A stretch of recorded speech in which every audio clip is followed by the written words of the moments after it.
Dobrý deň, opäť sa stretávame pri kratučkom videu. Dnes je 28. januára 2026, dátum dôležitý práve preto, aby sme vedeli, ku ktorému dňu je platné to, čo vo videjku bude nahrané. A dnes sa budeme venovať daňovým bonusom v roku 2026. Toto je časť legislatívy a zákona, ktorá by mohla chvíľočku vydržať v tej podobe, ktorá je, možno aj celý kalendárny rok.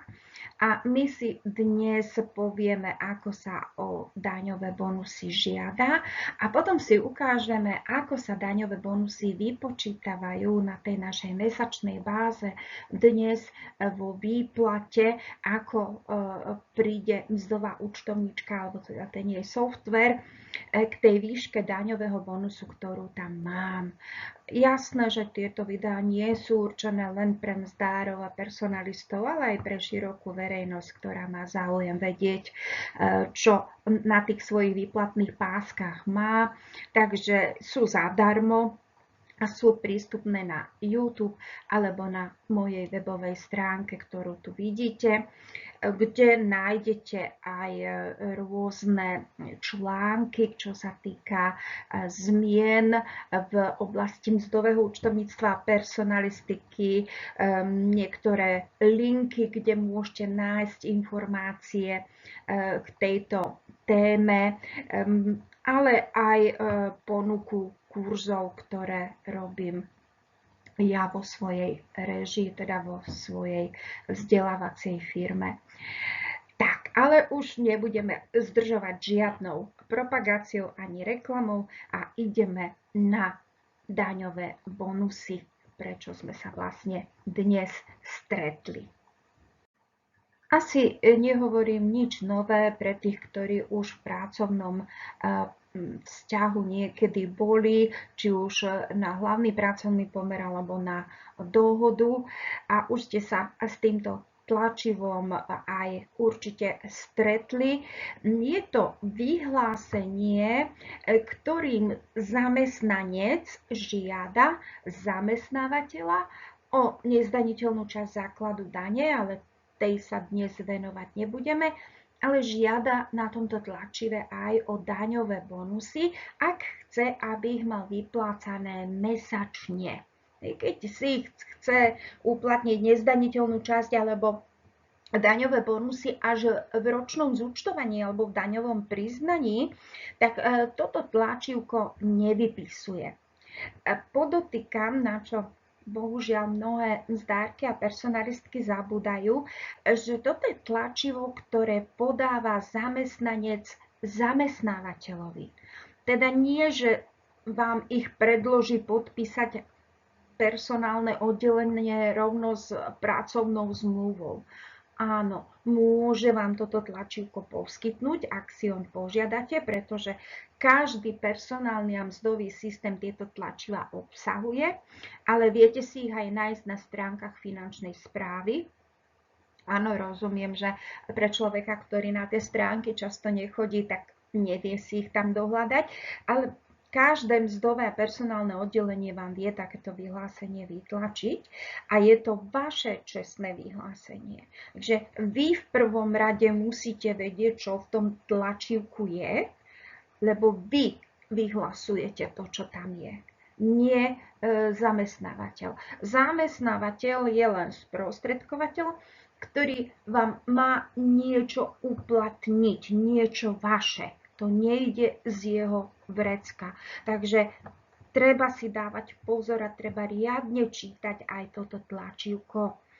Platí v praxi, že sa podpisuje už podľa súčasnej platnej legislatívy, lebo podáva zamestnávateľovi, správne povedané, len raz pri vzniku pracovného pomeru, ak teda vtedy si chcem uplatňovať niečo z toho, čo v tom vyhlásení je. Alebo keď ho nepodám pri vzniku pracovného pomeru, tak kedykoľvek, keď sa v rámci toho pracovného vzťahu rozhodnem, že už odteraz si chcem niečo z toho uplatniť. Spätne sa to uplatniť nedá, to si musíte potom počkať až na ročné zúčtovanie, ale môžete ho v podstate podať kedykoľvek. Pozor, môžete túto žiadosť, toto vyhlásenie si uplatniť len u jednoho zamestnávateľa na jeden pracovnoprávny vzťah. Takže ak máte treba viac pracovných vzťahov, lebo už sme spomínali, že je možné ho podpísať alebo podať zamestnávateľovi aj pri hlavnom pracovnom pomere, aj pri dohode, tak si musíte vybrať, u ktorého zamestnávateľa, na ktorý pracovnoprávny vzťah toto vyhlásenie podáte. Máte napríklad pracovnú zmluvu a dohodu. Pracovnú zmluvu máte u jednoho zamestnávateľa, dohodu u druhého, niekde cez cestu, tak si musíte vybrať, či to bude pracovná zmluva a dohoda. Je to na vás, ale zrejme na pracovnú zmluvu budete mať vyšší príjem a zrejme tam by to bolo aj žiadanejšie, ale je to samozrejme na vás. Ak máte len dohodu, tak môžete požiadať aj na tú dohodu o uplatnenie mesačnej nezdaniteľnej časti základu dane a mesačných daňových bonusov.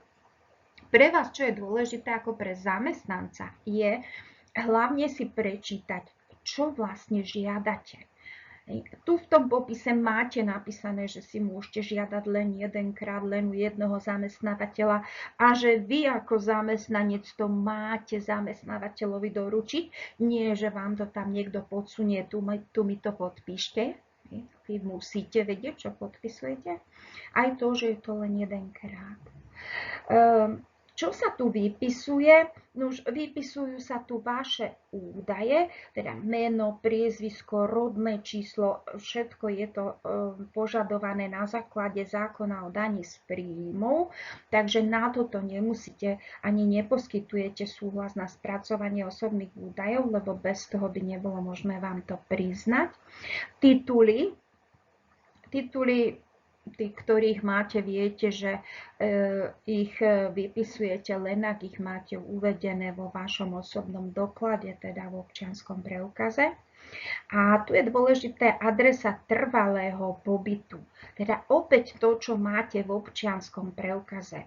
Je jedno, kde vy teraz žijete na akej adrese, ale to, čo máte v občianke, to, že žijete niekde prechodne alebo máte inú adresu, to uvediete potom do osobného dotazníku, tu z občianskeho preukazu. A čo je veľmi dôležité, je tu treba vypísať aj názov a adresu zamestnávateľa, ktorého žiadate o uplatnenie tých vecí, ktoré v tomto vyhlásení sú. Takže toto sú dôležité veci, čo sa týka osobných údajov. Údaje o nezdaniteľnej časti teraz preskočíme, pretože my sa budeme venovať len daňovým bonusom, k nezdaniteľným častiam bude iné videjko.